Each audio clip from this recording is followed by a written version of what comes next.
Good morning. मागच्या वेळेला आपण ॲरोमॅटिक हायड्रोकार्बन्स म्हणजे बेन्झिनचे IUPAC कसे द्यायचे हे आपण बघितलं.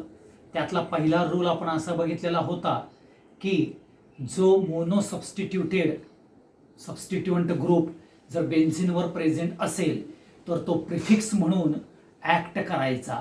म्हणजेच आपण बघितलं बेन्झिनवरती जर क्लोरीन ग्रुप असेल, एकच क्लोरीन ग्रुप असेल तर त्याला आपण क्लोरोबेन्झिन म्हणतो. NH2 असेल तर त्याला अमिनोबेन्झिन म्हणतो. ह्याप्रमाणे पहिला रूल आपण बघितला.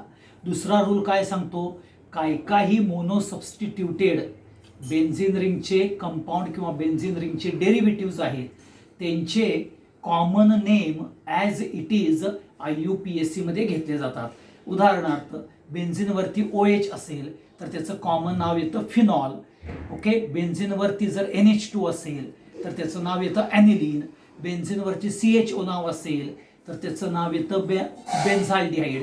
बेन्झिनवरती CH3 असेल तर त्याचं नाव असतं टोल्यून. म्हणजे टोल्यून, फिनॉल, बेन्झाल्डिहाइड, बेन्झॉइक ॲसिड हे as it is common name जे आहेत तेच IUPAC मध्ये घेतले जातात. हा दुसरा रूल बघितला.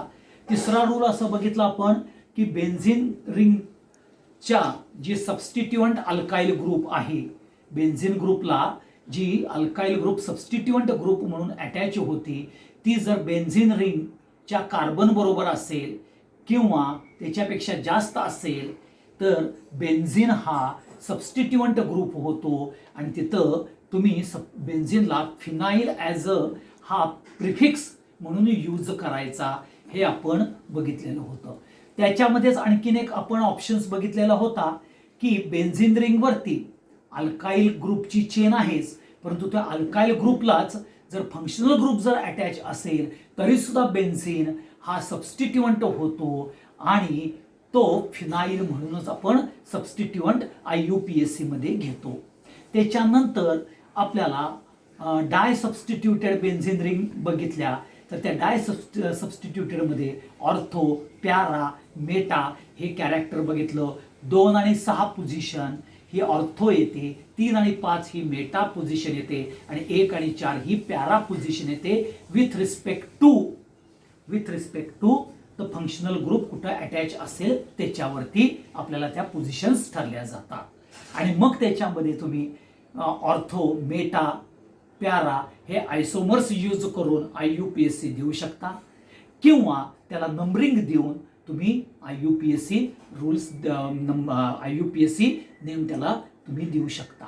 त्याच्यानंतर जर एकापेक्षा जास्त जर सबस्टिट्युएंट ग्रुप असतील तर तिथं अल्फाबेटिकल ऑर्डर आणि पर्टिक्युलरली जर फंक्शनल ग्रुप ज्याचे कॉमन नेम्स आहेत ते जर प्रेझेंट असतील तर त्याला नंबर लोएस्ट पॉसिबल नंबर देऊन त्याचा डेरिव्हेटिव्ज आपल्याला बघतो.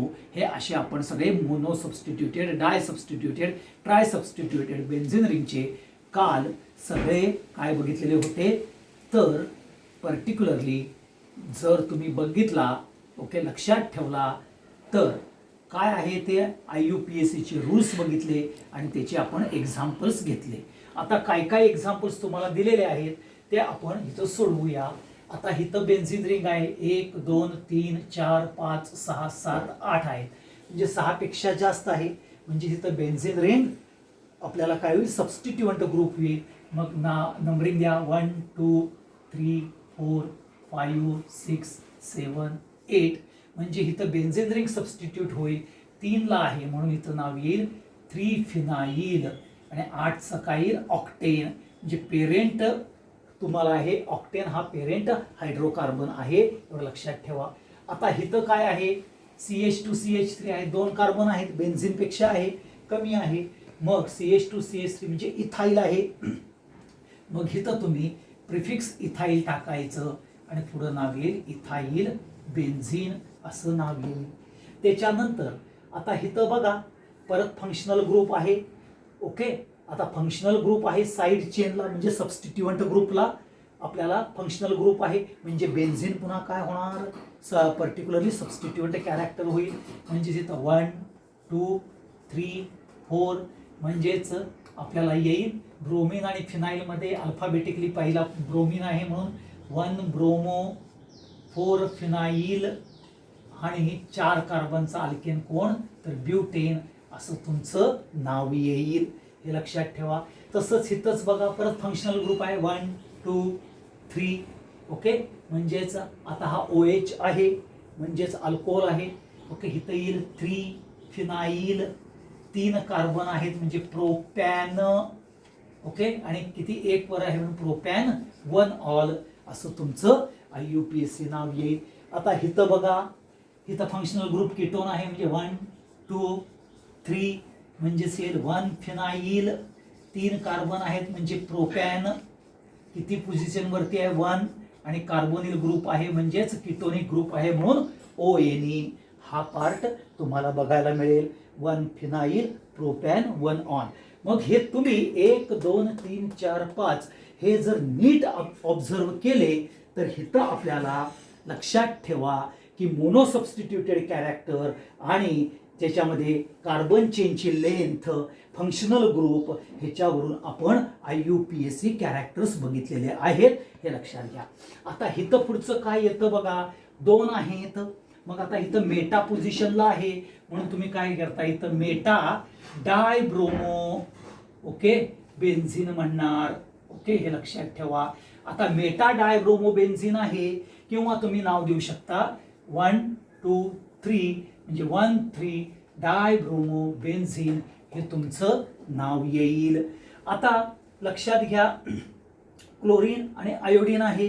आता क्लोरीन पहिला नंबर अल्फाबेटिकली येते म्हणून तुम्हाला हा 1 2 3 4 येणार, म्हणजेच 1 क्लोरो ओके 4 आयोडो काय येईल, बेन्झिन येईल, किंवा पॅराक्लोरो आयोडो बेन्झिन असं तुमचं नाव येईल. 1 क्लोरो 4 आयोडो बेन्झिन किंवा पॅराक्लोरो आयोडो बेन्झिन हे तुमचं नाव येईल. आता इथं बघा NH2 ग्रुप आहे म्हणजे फंक्शनल ग्रुप अमिनो ग्रुप आहे.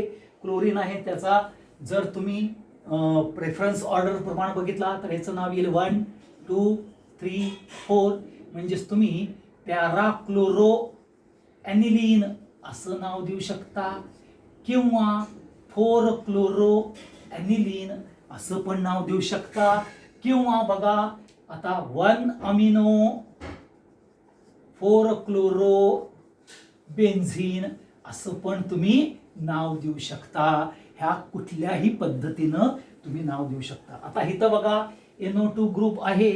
ओके, NO2 ग्रुप आहे आणि इथं 3 OH आहेत बघा, म्हणजेच इथं पर्टिक्युलरली आपल्याला सॉरी हा जरासं चुकलेला आहे. इथं NO2 ग्रुप असं नाही यायला पाहिजे, इथं OH यायला पाहिजे. इथं NO2 आणि हा NO2 हा NO2 येईल, म्हणजेच 1 2 3 4 5 6 म्हणजेच काय येईल 2 4 6 ट्राय नायट्रो फिनॉल असं तुमचं नाव येईल, हे लक्षात ठेवा. आता इथं काय आहे बघा, फ्लोरीन F पहिला येईल, हा 1 2 3 4 म्हणजेच काय 2 4 ओके, म्हणजे इथं पहिल्यांदा येणार 1 फ्लुरो, काय येणार 1 फ्लुरो 2 4 डायनायट्रो बेन्झिन असं नाव तुम्हाला येणार. मग हे दोन्हीचं जर तुम्ही बघितलं तर इथं 1 2 3 4 5 6 म्हणजेच काय येईल, इथं नाव येईल 1 3 5 ट्राय नायट्रो बेन्झिन असं नाव येईल. आणि इथं बघा हा अल्कॉक्सी ग्रुप आहे 1 2 3 4. आता क्लोरीन अल्फाबेटिकली पहिला येतो म्हणून 2 क्लोरो ओके 4 मिथाईल ओके ॲनिसोल असं नाव तुम्ही देऊ शकता, किंवा ओके किंवा 2 chloro okay 4 methyl okay 1 methoxy benzene असं पण तुम्ही नाव देऊ शकता, हे लक्षात ठेवा. ह्या पद्धतीनं आपल्याला IUPAC नॉमेनक्लेचर हे बघायला मिळतात. हा सगळ्यात महत्त्वाचे कॅरेक्टर्स आहेत. कळालं? हे IUPAC आपण बघितलेले आहेत. आता पहिला IUPAC बघितलेलं होतं पेरेंट अल्केनचा बाबतीतल्या संदर्भातला, त्याचे सबस्टिट्युएंट ग्रुप बघितले. मग प्रत्येक फंक्शनल ग्रुप, मग तो OH असेल, COOH असेल, ओके, ऍसिड क्लोराईड असेल, ऍसिड अनहायड्राईड असेल, ह्याचे सगळ्यांचे IUPAC आपण बघितलेले आहेत. त्याच्यानंतर पॉलिफंक्शनल IUPAC हे कॅरेक्टर्स बघितलेले आहेत. ओके, आता हे पॉलिफंक्शनल IUPAC नंतर आपण पर्टिक्युलरली बायसायक्लो स्पायरो हे कॅरेक्टर्स बघितलेले आहेत. बायसायक्लो स्पायरो हे कॅरेक्टर बघितलेले आहेत. त्या बायसायक्लो स्पायरो नंतर पुढचा आपण कॅरेक्टर बघितलं ॲरोमॅटिक हायड्रोकार्बन्सचे. आता ह्या सगळ्यांचा अभ्यास तुम्ही करून ठेवा.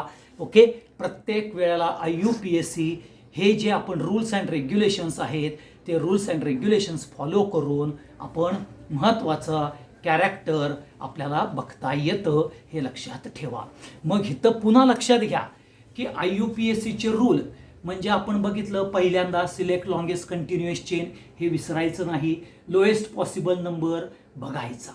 ओके, तोच तुम्हाला पॉलिफंक्शनलमध्ये पण आहे, परंतु पॉलिफंक्शनलमध्ये कॅरेक्टर काय आहे, प्रेफरन्स ऑर्डर ही बघायची. ओके, वॉवेल्स आलेत का नाहीत ते बघायचं. ओके, हे लक्षात ठेवा. म्हणजे प्रेफरन्स ऑर्डर, वॉवेल, ओके, आणि पर्टिक्युलरली आपल्याला प्रायमरी सफिक्स काय येतो, म्हणजे डबल बॉन्ड कॅरेक्टर आहे का, ट्रिपल बॉन्ड कॅरेक्टर आहे का, सिंगल बॉन्ड कॅरेक्टर आहे, म्हणजे ENE येणार आहे का ANE येणार आहे, हा पार्ट बघायचा पॉलिफंक्शनलमध्ये, हे लक्षात ठेवा. ओके, त्याच्यानंतर ॲरोमॅटिक हायड्रोकार्बन्समध्ये मोनो सबस्टिट्युटेड आहे का डाय सबस्टिट्युटेड आहे, ट्राय सबस्टिट्युटेड आहे, ह्याचे रूल्स आणि रेग्युलेशन्स बघायचे आहेत पर्टिक्युलरली IUPAC मध्ये, हे लक्षात ठेवा. फंक्शनल ग्रुप कुठला आहे कुठला नाही आहे, त्याचा प्रेफरन्स ऑर्डर काय आहे, हा सगळ्यात इम्पॉर्टंट कॅरेक्टर ठरतो. मग ते select longest continuous chain, lowest possible number two the functional group, हे सगळे कॅरेक्टर्स हे येणारच आहेत, एवढं लक्षात ठेवा. ह्यामध्ये कुठलाही बदल होत नाही IUPAC नॉमेनक्लेचर्समध्ये. मग जेवढं तुम्ही IUPAC नॉमेनक्लेचर्स सोडवायला लागेल किंवा IUPACचे पर्टिक्युलरली जर तुम्ही MCQs, न्यूमरिकल्स, म्हणजेच थोडक्यात काय म्हणतात त्याला, IUPAC हे अल्केनपासून ओके ते सगळ्या पर्टिक्युलरली फंक्शनल ग्रुपचे, मग तो बेन्झॉइक COOH ग्रुप असेल, CHO असेल किंवा कार्बोनिल असेल, कुठलाही ग्रुप असेल तर त्याचे IUPAC आपण जे घेतलेले आहेत त्याची प्रॅक्टिस करायला पाहिजे, हे लक्षात ठेवा. जेवढी तुम्ही प्रॅक्टिस कराल तेवढं IUPAC सोपं जाईल. मग आता मी काय करत जाईन की एक एक पेज तुम्हाला टाकत जाईन पुढच्या वेळेला, त्याचे IUPAC तुम्ही बघायचे, सोडवायला येते का नाही ते बघायचं. ओके, आणि मग त्याच्यावरती आपल्याला डिस्कशन्स करता येईल. मग आता पुढचा जो पार्ट येणार आहे ह्याच्यामधला जसा IUPAC कार्बन चेन ही जशी इम्पॉर्टंट आहे, तशीच पुढची जी महत्त्वाचा जो पार्ट येतो ज्याला आपण आयसोमेरिझम कॅरेक्टर म्हणतो. आता आयसोमेरिझम कॅरेक्टर तुम्ही 9वी 10वीला शिकलेलाच आहात बघा, ज्याच्यात तुम्हाला molecular formula is the same but structurally it is a different, is called as a isomerism. मग तुम्हाला N पेंट